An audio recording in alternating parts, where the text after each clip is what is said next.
Карло прави дрвена кукла и ѝ става име Буратино. Карло живееше во едно удојче под скали во кое немаше ништо од вредност, освен едно многу убаво огниште во зидот спроти вратата.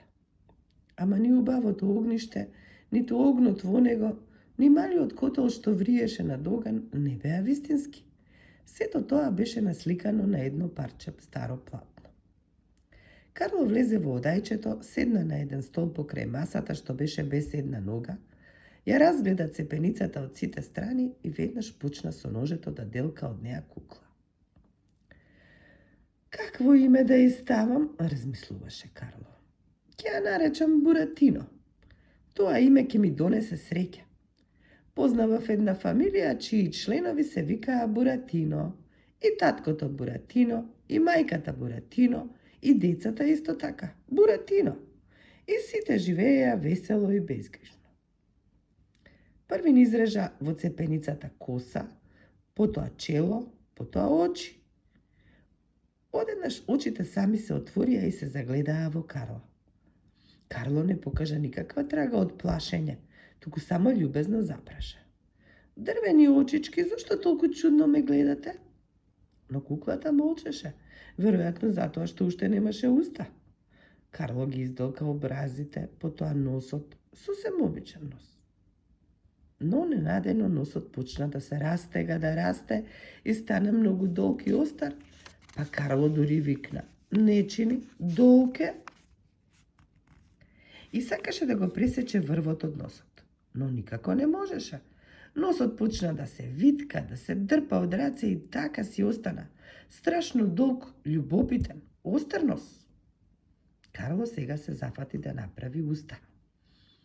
Но само што ги доврши усничките, устата наеднаш се отвори.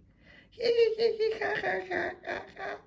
И од неа се покажа тенко црвено јазиче. Не обрнувајќи веќе внимание на овие закачки, Карло продолжи да струже, да делка, да чепка. Му направи на дрвеното детенце брада, врат, раменици, труп, раце. И туку што заврши со правењето на последното прсте, Буратино почна да мава со тупаници по Карловата келава глава, да го штипе и да го скокотка. "Слушај," рече Карло строго, "уште не сум те ни направил, а ти веќе почна со закачките, а после кој знае што ќе биде, а?" И тој строго го погледна Буратина. А Буратино со своите тркалести очички како на глувче гледаше во татко Карло. Карло му направи од стапче долги нозе со големи стапала. Откако ја заврши работата, го стави дрвеното момченце на земји за да се научи да оди.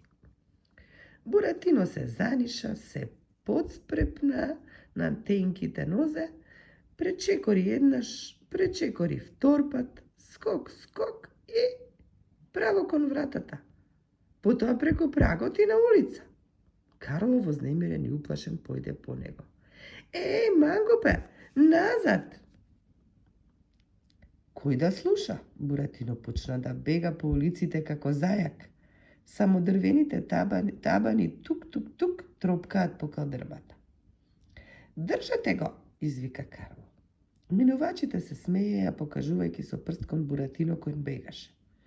На крстопатот стоеше огромен полицаец со засукани мустаки и со шапка со 3 рога на главата.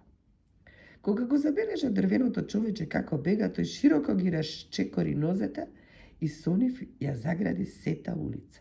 Буратино сакаше да се спровне меѓу неговите нозе, ама полицаецот го зграпчи за нос и така го држеше додека не стигна татко Карло. "Чекај само, ќе ти кажам јас тебе," рече Карло сиот зазбиван и сакаше да го стави Буратино во џебот од палтото. Но на Буратина никако не му се сакаше во овој толку радосен ден и пред очите на толку народ да биде пикнат во џебот од палтото со нозете нагоре. Тој вешто се измолкна, тргна по калдрмата и се направи како да е мртов. "О," рече полицаецот, "работата изгледа лошо стои." Почнаа да се собираат минувачи. Гледајќи го Буратина како лежи, ги нишаа главите. "Кутрото," говореа некои, "ова без друго треба да е од глад." "Карло мало го изнатепа, говореа други. Овој стар верглаш само се прави добар, всушност тој е лош човек. Слушајќи го сево ова, мустаклијата полицаец го зграпчи несрекниот Карло за јака и го поведе в полиција. Карло ги влечеше нозете по калдрмата и гласно воздивнуваше. Ох, што ми требаше да го правам ова трвено момче за своја несреќа.